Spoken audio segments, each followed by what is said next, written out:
Xitoy hukumatining Sharqi Turkistondagi irqiy qirg'inchiligi xalqaro qiziq temalardan bo'layotganda, Amerikaning ittifoqdoshlari G'arb dunyosining mustaqil tekshirish guruhlariga Uyg'ur diyorida cheklimsiz va shartsiz tekshirish huquqi berilishini yana bir qatim qattiq ta'kidladi.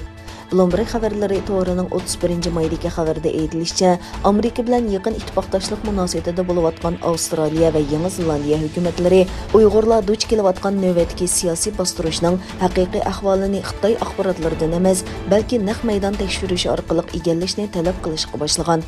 Bo'libmi Avstraliya bosh ministri Scott Morrison va Yangi Zelandiyaning bosh ministri Jacinda Ardern dushanba kuni birlashma bayonot e'lon qilib, Xitoy hukumati hozir kishilik huquq masalalari bo'yicha ig'ir andishalarga sabab bo'layotgan Sharqi Turkiston rayoniga Birlashgan Davlatlar Tashkiloti va boshqa guruhlarning to'sqinsiz va shartsiz kirishiga ruxsat qilishi lozim deb ko'rsatdi. Kishilik huquqni ko'zish tashkiloti 2021 yil 19 aprelda e'lon qilgan Uyg'urlar haqidagi maxsus dokladida bu masala alohida tilga ilinib, Xitoy hukumatining chet el tekshirish o'maklariga har xil to'sqinliklarni paydo qilishi, bu to'sqinliklarning orqasiga nimalarning yoshirilganligi haqidagi turli savollarga sabab bo'lmoqda deb ko'rsatilgan edi.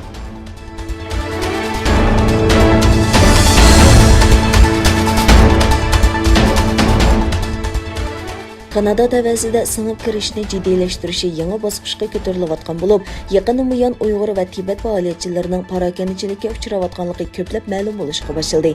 Yer shari va pochta gazetining 31 maydagi bosh maqolasida ko'rsatilishicha, Hong Kong demokratchilarining ommaviy tashkilotlaridan bo'lgan Kanada Hong Kong ittifoqi yaqinda tayyorlagan dokladda Kanadadagi bir qism faoliyatchilar Xitoy kompartiyasining siyosiy artistlari va Xitoy millatchilarining bevosita yoki vositali hujumlariga uchrayotdi.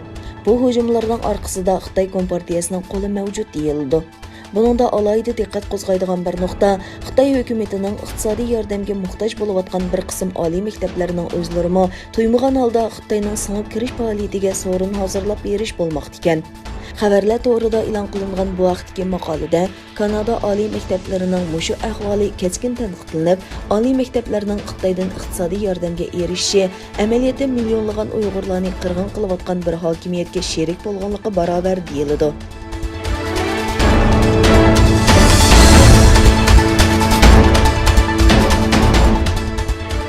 Avstraliya strategiyalik siyosat instituti e'lon qilgan Uyg'urlarning majburiy emgakka silinishi to'g'risidagi dokladda ismi tilga ilingan 14 cho'ng Yaponiya shirkatidan yana 3 Xitoy bilan bo'lgan savdo aloqasini to'xtatganligini jakarlagan bo'lib, hozirgacha Xitoy bilan tijoratini to'xtatgan shirkatlarning soni 6 ga yetgan. Yaponiyaning eng cho'ng gazetlaridan Yaponiya iqtisod gazetining 21 may kuni xabar qilishicha, Yaponiyada Uyg'ur elidan chiqqan paxtalarni ishlatadigan shirkatlardan 3 shirkat hozirgi kishilik huquq dafsandichiligini nazarda tutib, Uyg'ur diyoridan paxta setib olishni to'xtatishni qaror qilgan. Bular Uyg'ur majburiy emgaki bilan chetishliqi bor deb qaralgan Mizuno, Word va Koch qatorliq 3 shirkatdan iborat ekan.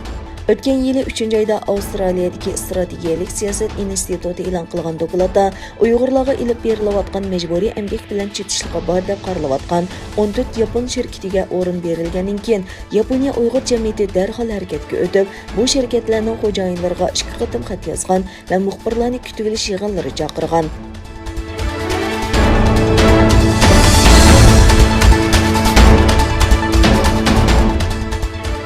Koronavirus yuqumi o'tirg'i chiqqan Xitoyda kishini cho'chitadigan bir ish o'tirg'i chiqdi. Davlatlik Sahiyya komiteti e'lon qilgan bayonotida Xitoyning sharqidagi Jiangsu o'lkasida 41 yoshli bir erning yangi tipli qush so'kimi bilan yuqumlanganligi xabar qilindi. Bu bemorning qush so'kimi virusi bilan yuqumlangan tunji kishi ekanligi bayon qilingan. Egilinishcha, Zhejiang shahrida o'ltirishliq bemor 28 aprel qizitma va boshqa kasallik alomatlari bilan doxturxonada yotgan.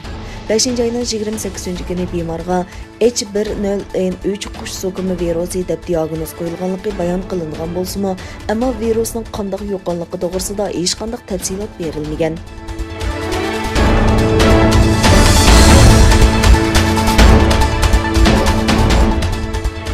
Xitoy urush aeroplanlarining Malaysiyaning ھاۋا boshluqiga دەخلى تەرۇز qilganligi e'lon qilindi.